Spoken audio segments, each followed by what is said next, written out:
برادران ملت اسلامی السلام علیکم ورحمۃ اللہ وبرکاتہ۔ الحمدللہ وکفا وسلام علی حبیبہ المصطفیٰ اما بعد فاعوذ باللہ من الشیطان الرجیم بسم اللہ الرحمن الرحیم۔ واما بنعمت ربک فحدث صدق اللہ مولانا العظیم۔ بارگاہ رسالت معاب صلی اللہ علیہ وسلم میں درود پاک کا ہدیہ پیش کریں۔ اللہم صلی علی سیدنا و مولانا محمد معدن الجود والکرم وآلہ واصحابہ الکرام وابنہ الکریم وبارک وسلم صلاة دائمة سرمدا ابدا۔ وقت کافی زیادہ ہو چکا ہے، بیان کرنے کا وقت نہیں ہے، اب جماعت کا وقت قریب ہو چکا ہے۔ چونکہ میں کافی دور سے آپ کے پاس آیا اور بیچ میں ٹریفک کے مسائل بہت زیادہ تھے، بہرکیف ہمارے حصے میں آج کے دن جتنا بھی وقت یہاں اللہ نے لکھا ہے اتنا ہم گزار کر کے جائیں گے انشاءاللہ۔ بس ایک بات عرض کرنا چاہوں گا کہ آج 15ویں شعبان المعظم ہے، ہماری زندگی کے سالوں میں سے ایک نئے سال کی شروعات ہے۔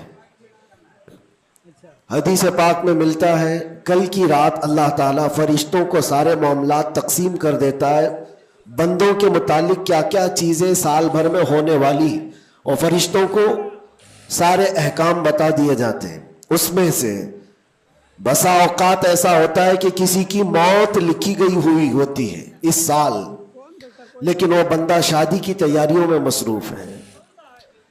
کسی کے 2 مہینے 3 مہینے کے بعد زندگی کے خاتمے کا عنوان لکھا گیا ہوگا، لیکن وہ اپنے بزنس پلان کر رہا ہوگا، وہ سفر کی تیاریاں کر رہا ہوگا۔ ہم میں سے بھی کسی کو معلوم نہیں کہ کل کی رات ہمارے لیے کیا حکم اللہ نے فرشتوں کو دیا ہے۔ اگر زندگی باقی ہے تو دعا کریں کہ اللہ تعالیٰ خیر و برکت والی زندگی عطا فرمائے، نیکیوں والی زندگی عطا فرمائے۔ اور ایک اہم بات جو آج سب جگہ گردش کر رہی ہوتی ہے، سرکولر ہوتی ہے، وہ یہ ہے کہ ہر بندہ اپنے اپنی غلطیوں کی معافی دوسرے سے مانگ رہا ہوتا ہے۔ اور یہ اس لیے بھی ہے کہ سب نے شاید یہ حدیث سنی ہوگی کہ ان بڑی راتوں میں اللہ تبارک و تعالی سارے بڑے گناہوں کو معاف کر دیتا ہے، لیکن چند لوگ ایسے ہیں جو ان راتوں میں بھی معاف نہیں ہوتے۔ ان میں سے ایک بندہ وہ ہے جو لوگوں کے تعلق کو ختم کرتا ہے، قطع تعلق کرنے والا۔ بھائیوں میں نفرت ہے، بھائی اور بہن میں نفرت ہے، باپ اور بیٹے میں نفرت ہے، رشتہ داریوں کو توڑا ہوا آدمی، اس کے لیے بھی کہا گیا اس رات میں اس کی بھی بخشش نہیں ہے۔ اور دوسری چیز یہ ہے کہ جو ہم گناہ کرتے ہیں اس کی 2 قسمیں ہیں، 2 قسم کے گناہ ہیں۔ کچھ گناہ وہ ہیں جن کا تعلق صرف اللہ سے ہے، اللہ جب چاہے معاف فرمائے گا۔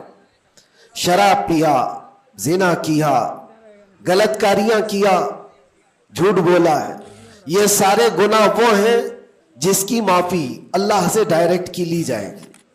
اس کو کہتے ہیں حقوق اللہ۔ اللہ تعالیٰ کریم ہے، اکرم الاکرمین ہے، جب چاہے اپنے بندوں کو معاف فرما دے۔ لیکن کچھ گناہ ایسے ہیں جن کا تعلق بندوں سے ہے، کسی کا مال ہڑپ لیا ہے، کسی کا حصہ دبا لیا ہے، کسی کو گالی دیا ہے، کسی کو مارا ہے، یہ سارے وہ گناہ ہیں جن کا تعلق بندوں سے ہے، ان کو حقوق العباد کہا جاتا ہے۔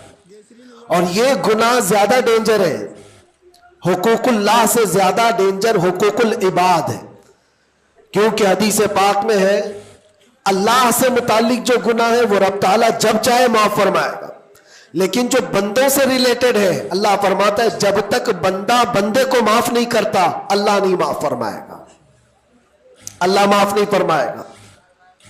حضور پاک صلی اللہ تعالیٰ علیہ وسلم نے صحابہ سے پوچھا سب سے غریب آدمی کون ہے، تم جانتے ہو سب سے مفلس آدمی کون ہے؟ حضور صلی اللہ علیہ وسلم نے صحابہ سے پوچھا تو صحابہ نے کہا اللہ کے نبی زیادہ جانتے ہیں۔ آقا کونین صلی اللہ علیہ وسلم فرماتے ہیں سب سے زیادہ غریب قیامت کے دن وہ نہیں جس کے پاس پیسہ نہیں، مال نہیں، نیکیاں نہیں، وہ نہیں، بلکہ میرے آقا فرماتے قیامت کے دن ایک بندہ ایسا ہوگا جس کی نمازیں بھی بہت تھی، صدقات و خیرات بھی بہت تھے، حج بھی کیا تھا، زکوٰۃ بھی دیا تھا، عمرے بھی تھے، نفل عبادتیں بھی تھی، اس کی بہت نیکیاں لے کر کے آیا تھا، لیکن جس وقت وہ عدالت الہی میں پیش ہوا تو کئی لوگ کھڑے ہو گئے، ادھر سے ادھر سے آئے، رب تعالیٰ سے کہنے لگے مولا یہ نیک تو بہت ہے، نمازیں اس کی بہت ہے، حج بھی کیا ہے، عمرے بھی کیا ہے، لیکن میرے پیسے بھی دبا کر رکھا تھا۔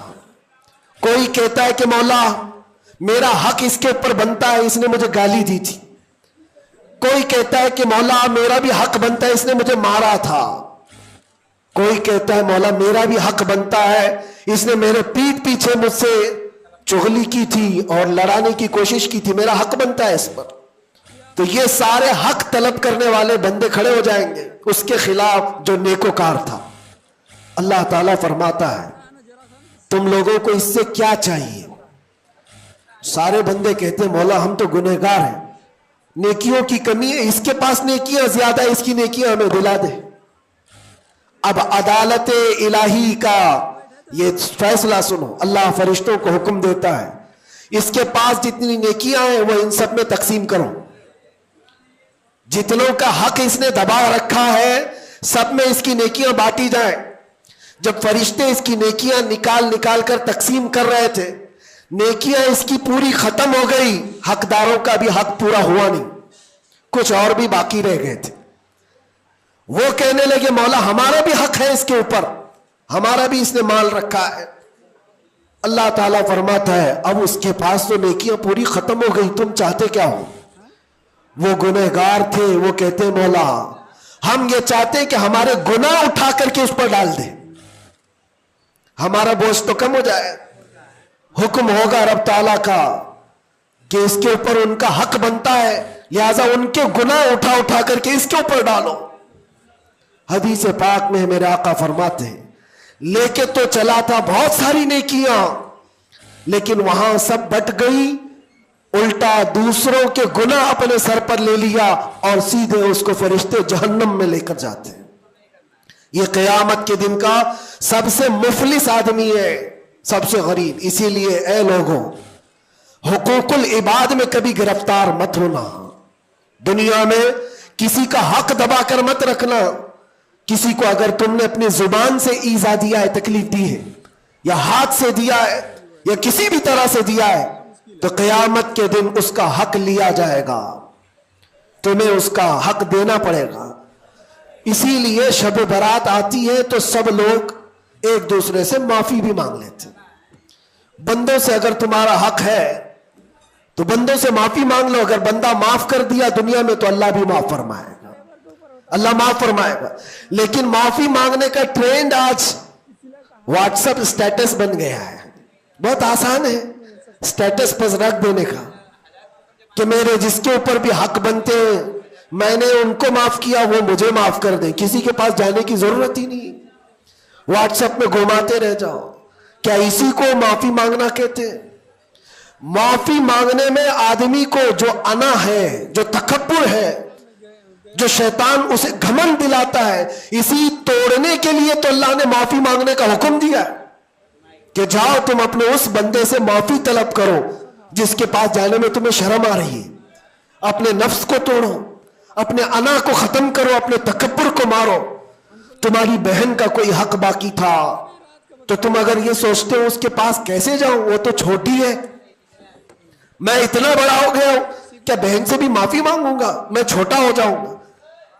قدر کرو، آج تمہارے پاس وقت ہے، یہاں تھوڑی دیر کے لیے چھوٹا ہونا اچھی بات ہے۔ قیامت کے دن جب تمہارے گلے میں توق ڈال دیا جائے گا گناہوں کا تو اس وقت مدد کے لیے کوئی نہیں آ سکے گا۔ اس لیے میرے عزیزوں حقوق العباد میں گرفتار کبھی نہ ہونا۔ اللہ کے نبی صلی اللہ علیہ وسلم کے پاس ایک جنازہ آیا، حضور صلی اللہ علیہ وسلم جب جنازہ پڑھاتے تھے تو پہلے پوچھتے تھے اس پر کسی کا حق باقی ہے، کسی کا اس پر کوئی لینا دینا باقی ہے؟ جنازہ صحابی کا ہے، جب جنازے کے پاس کھڑے تھے تو ایک صحابی آگے بڑھتے اور کہتے یا رسول اللہ 2 درہم میرے اس کے اوپر باقی ہے اور یہ مر گیا, دیا نہیں مجھ کو, 2 درہم قرضہ اس کے اوپر میرا باقی ہے. حضور پاک صلی اللہ علیہ وسلم نے کیا فرمایا جانتے؟ صلو علی صاحبکم ولا اصلی علیہ, اے لوگو تم چاہو تو اس کا جنازہ پڑھ لو, میں نہیں پڑھوں گا. حضور پیچھے ہٹ گئے.